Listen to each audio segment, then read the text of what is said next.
Matthew, a hard-working bartender, believed in doing the right thing when he intervened to save a drunk woman from trouble, never expecting anything in return.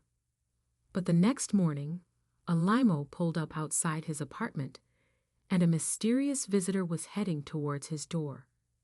What seemed like a simple act of kindness was about to turn his life upside down. Matthew was a 24-year-old college dropout who worked as a bartender at the Groove and Blast Bar. At age 17, Matthew was forced to move out of his parents' house because he couldn't stand their toxicity anymore. He was tired of his parents constantly yelling at him, talking down to him, and making him feel like a failure. Since Matthew had been working from the age of 15, he had managed to save some money for college to study his dream course. But after 2 years in college, he was forced to drop out because he could not meet up financially. After Matthew dropped out of college, he tried different jobs and ultimately ended up as a bartender at the famous Groove and Blast Bar. While in college, Matthew met his girlfriend, Lucy, and he fell in love with her instantly. After months of dating, Lucy moved into Matthew's apartment. Unfortunately, she got pregnant. When Matthew learned that Lucy was pregnant, he insisted they keep the baby and promised to take care of the child and raise it in love. When Matthew learned he would become a father, he quit his low-paying job as a bartender and got a better-paying job as a bartender. Matthew earned enough money that enabled him to pay his bills and prepare for the baby. Luckily, he had a very friendly personality, which earned him many tips from people. Because Matthew was such a good listener, some people would deliberately go to the bar to drink and talk with him. If Matthew was able to offer good advice, he would get a lot of tips. One day, after a long day of building his baby's nursery at home, Matthew left for the bar as usual. Since he and Lucy were both working around the clock, they tried their best to keep building the nursery whenever they had time. That evening, while Matthew was at the bar, a girl in her early 20s came in and demanded some shots of tequila. From the way the girl acted, it was obvious she was going through a rough time. That wasn't the first time Matthew had seen such girls come into the bar. Sometimes, girls would come in with their mascara ruined from crying, and other times, they would come in acting all grumpy. "You've had a rough day?" Matthew asked with a broad smile as he passed her the third shot of tequila. "Yes, it's just that he is making life difficult for me. I hate it when he does that." "What am I supposed to do now?" the girl said all at once. "I'm sorry about that," Matthew said, even when he had no idea what the girl was talking about. "I hate him.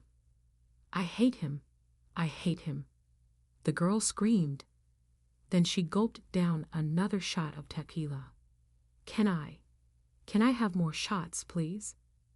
"This is barely doing anything," the girl said in an increasingly desperate tone. "Are you sure about that?" Matthew asked in a concerned voice. "I'm not going to sit here and have you tell me what to do," the girl yelled. "I'm sorry. I was only—" Before Matthew could say another word, the girl hissed loudly. "Here you go," Matthew said as he pushed 4 more shots of tequila to the girl, but she did not say anything to him after that. Seeing that the girl did not want to talk anymore, Matthew left her and focused on the other customers. About 20 minutes after Matthew left the girl, he heard an argument between her and one man. "What did you say to me?" the man said in a loud voice. "I said your mama should have thought about it long enough before bringing an ugly duckling like you to this world," the girl said.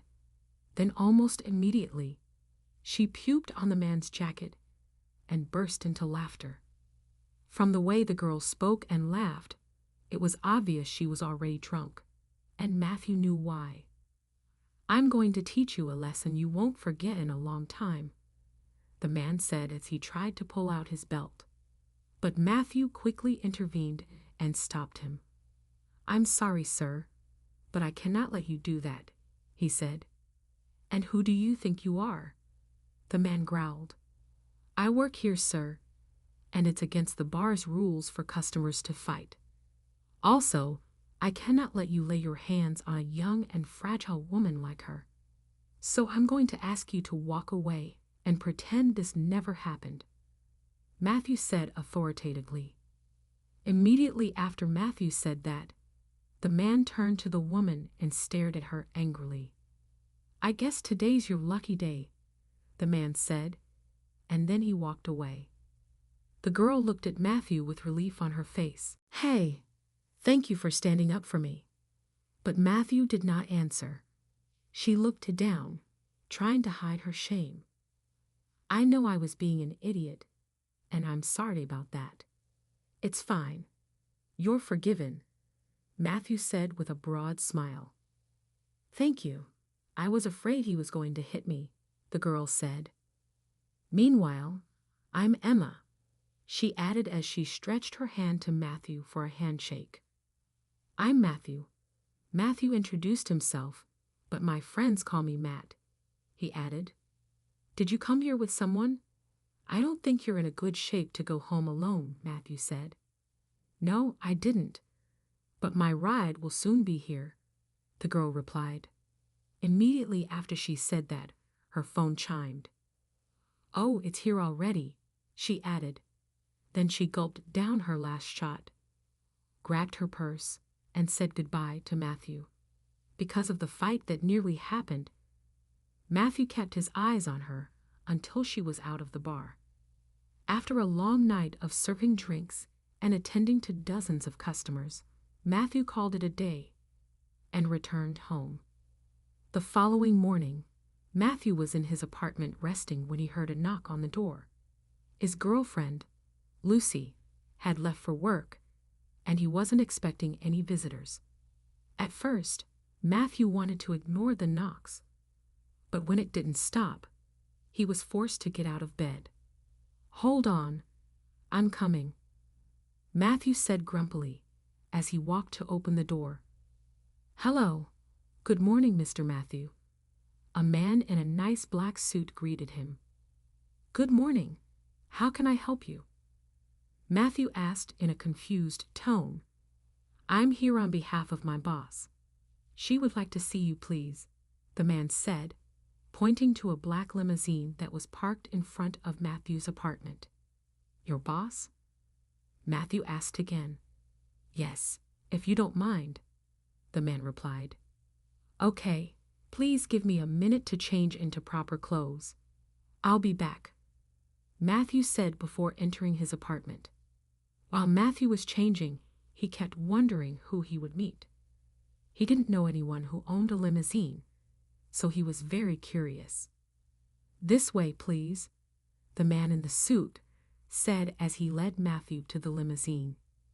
Upon entering the limousine, Matthew was shocked to see Emma, the girl from the bar. "You? What are you doing here?" Matthew asked in shock. "Ouch, that's no way to say hello to a friend," Emma said with a warm smile. How did you find me?" Matthew stuttered. "It's a small town, and finding you wasn't so difficult. I just asked the right people, and they pointed me in the right direction," Emma said. "What are you doing here?" Matthew asked again. "I came to thank you properly for last night.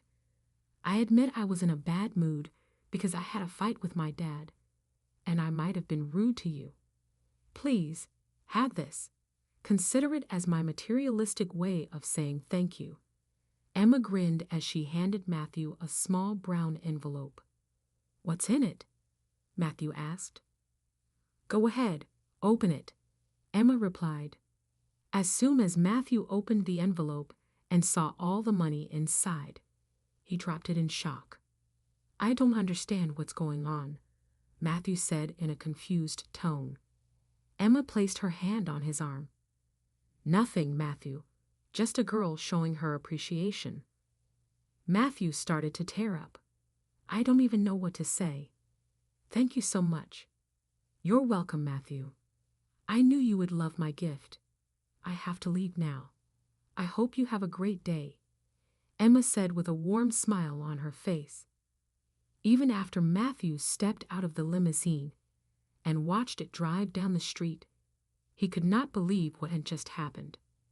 Without wasting time, Matthew called his girlfriend and told her everything. When Lucy returned that evening and saw the money gift, she burst into tears.